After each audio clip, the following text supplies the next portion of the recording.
ASEAN কাপে একসঙ্গে মাঠ মাতাবেন ৮ বাংলাদেশি বংশোদ্ভূত ফুটবলার। এই দল যেন ধীরে ধীরে হয়ে উঠছে এশিয়ার অন্যতম শক্তিশালী দল। ভাবুন তো, বাংলাদেশের জার্সিতে একসঙ্গে মাঠে নামছেন Hamza Choudhury, Shamit Shome, Adam Abbas, Zidan Yusuf, Farhan Ali Wahid, Ronan Sullivan, Yusuf Ahmed ও ট্রেভর ইসলাম। বাংলাদেশকে ফুটবলে হারাতে হলে এবার মোকাবেলা করতে হবে হামজা, অ্যাডাম আব্বাস কিংবা ফারহানদের রক্তচক্ষু। সাথে থাকছে আরও তারকা ফুটবলার। আর আসিয়ান কাপেই হয়তো বাংলাদেশ দেখাতে পারে তাদের শ্রেষ্ঠত্ব, কারণ রয়েছে বাংলাদেশ ফুটবল ইতিহাসের অন্যতম সেরা দল নিয়ে মাঠে নামার উচ্চ সম্ভাবনা। বিদেশে বেড়ে ওঠা এই প্রতিভাবান ফুটবলাররা যদি বাংলাদেশের জাতীয় দলের সঙ্গে নিয়মিত যুক্ত হন, তাহলে বদলে যেতে পারে বাংলাদেশের ফুটবলের চিত্র। শক্তি, গতি, টেকনিক আর আন্তর্জাতিক অভিজ্ঞতার সমন্বয়ে তৈরি হতে পারে বাংলাদেশের অন্যতম শক্তিশালী প্রজন্ম। মাঝমাঠের নেতৃত্বে থাকবেন হামজা চৌধুরী। ডিফেন্সিভ মিডফিল্ড থেকে প্রতিপক্ষের আক্রমণ থামানো, বল রিকভার করা এবং পুরো মাঝমাঠ নিয়ন্ত্রণে গুরুত্বপূর্ণ ভূমিকা রাখতে পারেন হামজা। তার সাথে সমিত সোম থাকলে বাংলাদেশের মিডফিল্ডে আসতে পারে আরও বেশি ভারসাম্য। পাসিং, বল কন্ট্রোল ও আক্রমণ তৈরিতে সমিত সোম হতে পারেন গুরুত্বপূর্ণ অস্ত্র।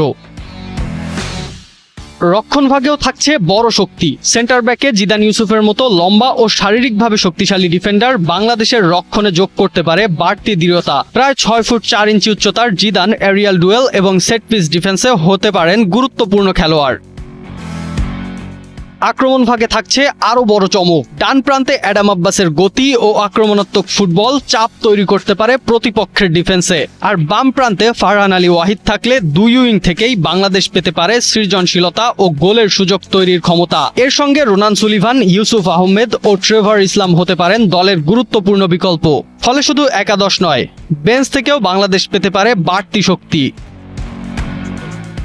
অর্থাৎ একদিকে হামজা ও সমিতের শক্তিশালী ডিফেন্স, পেছনে জিদানকে নিয়ে দৃঢ় রক্ষণ, আর দুই প্রান্তে অ্যাডাম ও ফারহানের গতিময় আক্রমণ। সব মিলিয়ে বাংলাদেশ পেতে পারে সম্পূর্ণ ভিন্ন এক দল। তবে শুধু কাগজে কলমে ভালো খেলোয়াড় থাকলেই কোনো দল এশিয়ার সেরা হতে পারে না। প্রয়োজন সঠিক কোচিং, দীর্ঘমেয়াদী পরিকল্পনা, নিয়মিত একসঙ্গে খেলা এবং আন্তর্জাতিক পর্যায়ে ধারাবাহিক পারফরম্যান্স। কিন্তু এই প্রবাসী প্রতিভারা যদি সত্যি বাংলাদেশের হয়ে নিয়মিত খেলতে পারেন, তাহলে স্বপ্নটা এবার আরো বড় করে দেখাই যায়। হয়তো বাংলাদেশ আর দক্ষিণ এশিয়ার প্রতিদ্বন্দ্বী হয়ে থাকতে চাইবে না, এশিয়ার বড় দলগুলোর বিপক্ষেও লড়াই করার আত্মবিশ্বাসও তৈরি করবে। আর এই প্রজন্ম যদি নিজেদের সামর্থ্য অনুযায়ী খেলতে পারে, তাহলে বাংলাদেশ ফুটবলের ভবিষ্যৎ হতে পারে আগের যে কোনো সময়ের চেয়ে অনেক বেশি উজ্জ্বল। কারণ এবার হয়তো শুধু স্বপ্ন দেখার সময় নয়, বাংলাদেশকে নিয়ে বড় স্বপ্ন পূরণের সময়। রাফসান মনি,